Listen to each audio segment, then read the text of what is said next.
Hello everyone, this is Kerry Valentine, your instructor for BU 433, Building Organizational Climates. We are now in week 6, the final week of class, and just wanted to say again hi and give you a little bit of an introduction about this week's assignments. This week is light for you. There's not much to do. You have a form that you create an initial post for. You can respond to the post of your classmates, but there's no requirement to do so. This is thoroughly at your own will and desire to do so.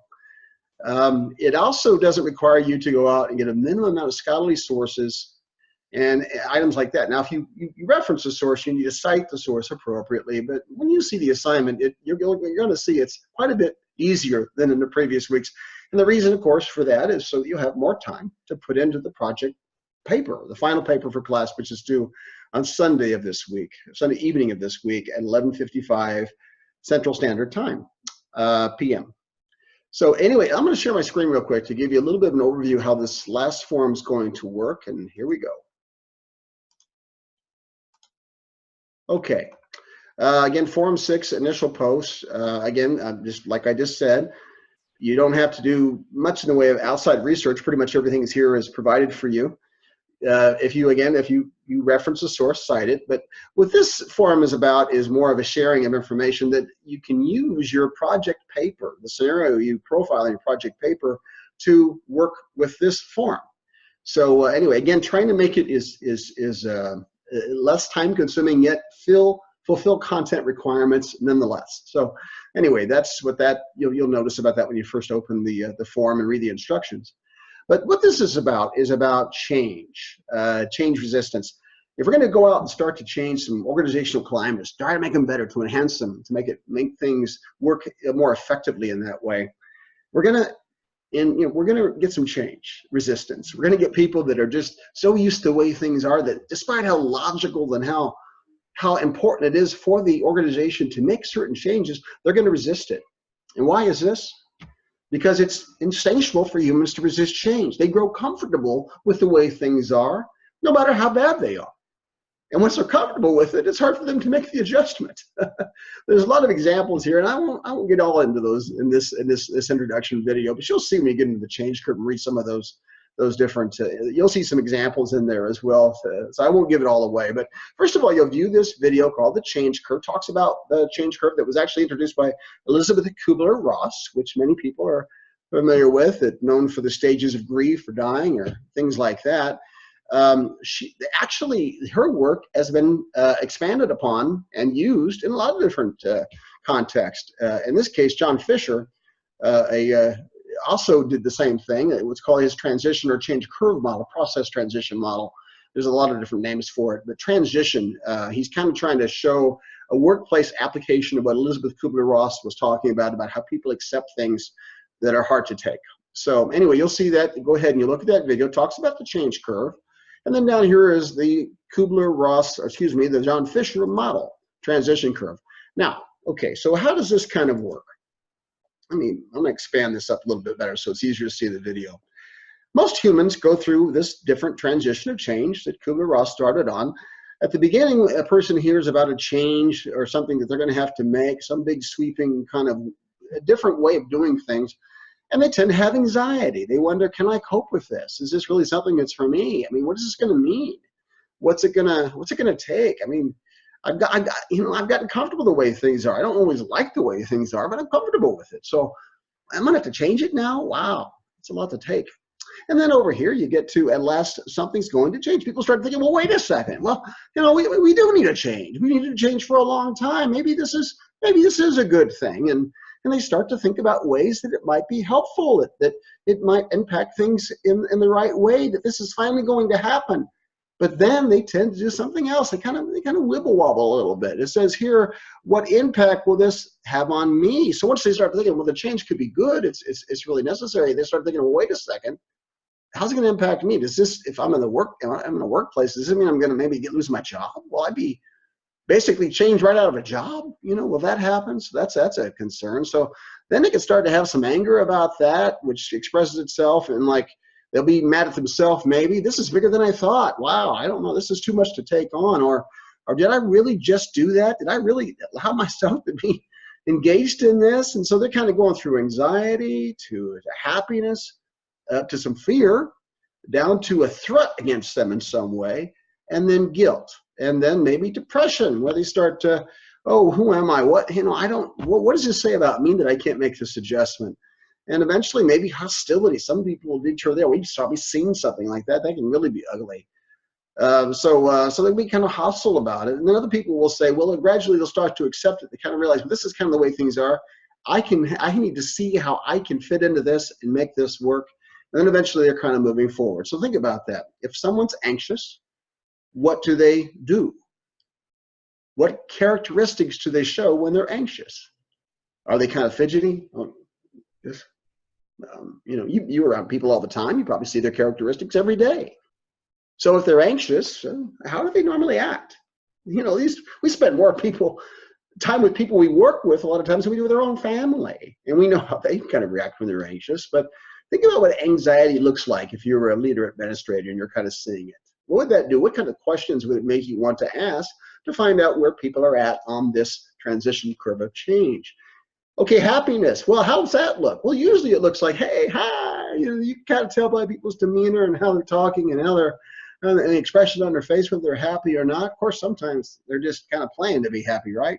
Okay, so they might be moving more towards that fear stage, but they're trying to look like a team player, right? I'm really happy, but like this kind of scary kind of thing. So fear can set in, and then fear, and then maybe a threat, which starts to make you angry if you're threatened, like, oh, you're going to get defensive, right?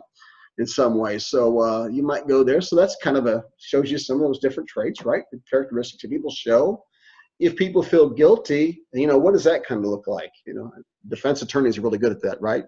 Supposedly knowing when somebody looks guilty, or prosecutors, or whatever the situation. So if you're kind of guilty, some people might do this, maybe, and look down.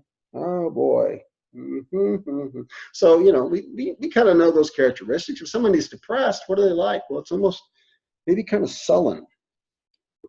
Like they're looking down a lot, and they could be anxious, but you can kind of tell, and they're not saying much, and they're kind of expressionless. Maybe they're depressed. So that could be another way of seeing it. If somebody's disillusioned, if you go up here a little ways, they might just say, hell with this. I'm out of here. I'm done. Forget it. Hands up. I'm out of here. I'm done. Right? So they could go there. Or they could get hostile. They could try to resist the change. This is a stupid idea. I don't know why they're coming up with this stuff. You ever had people around that in the workplace who will go around to their fellow employees and say, this is a dumb idea. It'll never work. What are they thinking? And I get hostile. And it could get worse than that, as we know. A lot worse than that in some cases. But and then eventually, as people start to accept things as the way things are, there starts to become some peace after all of these dichotomous emotions that people have been through. Okay, so now we're starting to see that this is kind of the way things have to be, or going to be, and I need to figure out a way to fit into it. It's important that I do this. This is how I'm gonna have to survive in this. And so they start to accept it. And when people are moving forward, they kind of went through all those different transitions, and now they're realizing that, okay, I need to work with this. I see the value in this. Okay, so what does this mean to you? Well, if somebody's going through these different emotions, such as anxiety, happiness, fear, threat, guilt, depression, hostility, and they're, say in our personal life, how would you react to somebody who's anxious? Would you try to calm them down somehow? Kind words, maybe? How would you react? If somebody is happy, and you probably want to know what they're happy about, and then rejoice with them. Just as misery loves company, happiness loves company too. So maybe you would have a different way of handling it. If somebody's afraid of something, well, what are you going to do then? Some people you reassure that things are going to be okay, and they're just not going to accept that. They want to be in fear of it. So, in some cases, that's going to be the case. But generally, if somebody's afraid, a lot of that fear can be based upon irrational ideas or thoughts or predictions of how things might be. So keep that in mind. If somebody is threatened, what are you going to do about that? It's kind of similar to fear, but with a threat, it's a more urgent fear, isn't it, of some sort? So you can deal with that. If somebody's depressed, what do? You might try to console them or somehow, or try to find out why they feel that way. And if somebody is hostile, okay, what do you do to calm down hostility? Do you give more hostility? Probably not a good idea. So that's something you want to avoid. If somebody seems disillusioned in some way and just want to give up, Well, you do the best you can. Sometimes people are just going to give up no matter what, and they're just done. They just want to reject it and go someplace else. Sometimes it's going to happen. But and then if somebody's starting to accept something, well, we start to see some body language, some different things they say or different ways they act. We start to see that they're moving forward. Well, now we got something that's really progressing. Here's the point. People naturally, instinctually resist change because they fear the unknown. We would like to think that we're open-minded, that we want to be open to the idea that new things that are not familiar with us, could bring some true benefit for ourselves and everyone around us if we would just give it a chance. But humans tend to be nervous about that. And why is this? Well, okay, let's think about some reasons why this might be the case. First of all, humans, like animals, are afraid of loud noises or things that are unexpected, right? In some way. And so, if you think about a lot of animals, if they're eating something, they're kind of looking around a lot of times, right? To make sure somebody's not going to come and attack them. They always kind of got their eyes going around a little bit to make sure that they're not being ready to be pounced on in some way, or someone's going to pounce on their meal. Okay, well, a lot of people don't like the comparison between humans and animals, but we're kind of a human animal if you think about it. We are the same way, except we have emotions and intellect more than animals, and to that degree, we do have reasons to be afraid of change. By the way, of those of you that have a house payment, does your lender want to know that you're going to have that house payment there on the 1st, or they want to think that you're going to have the house payment on the 1st? Which is it? Okay, it's probably going to be that they want to know you have it there by the 1st, if not before, right? So you have definite responsibilities that you have to come through on. All of our life is built around this idea that we have to come through on certain things. So it's no surprise, considering instinctual reasons why a person should resist change or be afraid of change, and also just the environmental reasons that are around that should make us be concerned about change and how change can affect us. And so think about those different things that you're working on this form. Again, that's the assignment instructions, 300 words minimum at least, Friday at week 6. I do that because I want you to be able to, if your classmates do want to respond or can give some response or something like that, I want you to have it up there so they can have a chance to see it, review it.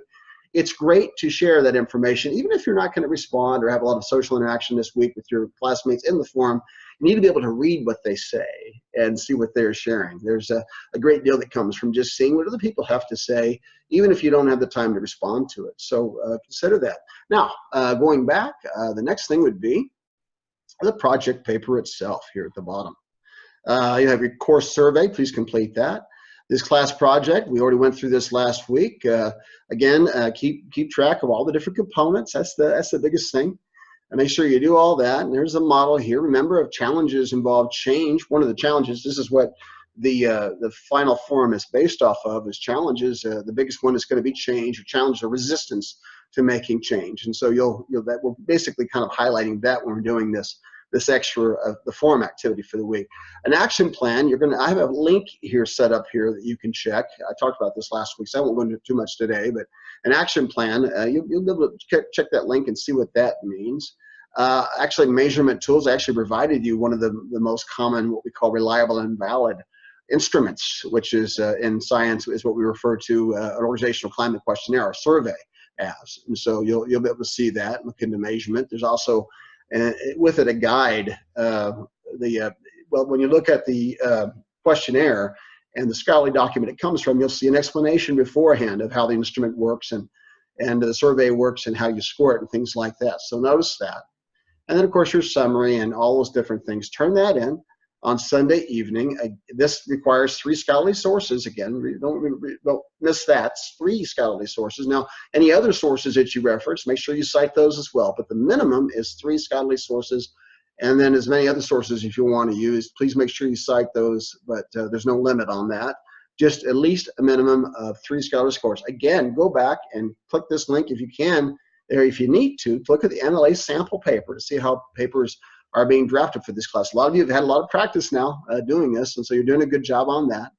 Other than that, reach out to me, let me know. I'm going to be trying to get all your grades posted up through week 5 here in the next few days, and so been a little delayed on some of the stuff because I was ill and some other things, and then changing the class around a lot for the missing textbook issue. But other than that, I'm getting pretty caught up, and it looks like everyone's doing a good job, and look forward to seeing you all walk across the stage in the near future. I do like to go to graduations when I'm in town, and I hope to see you all there, meet you in person. Other than that, have a great week. Contact me if you need any help. And hey, stay in touch. Please stay in touch. Bye-bye.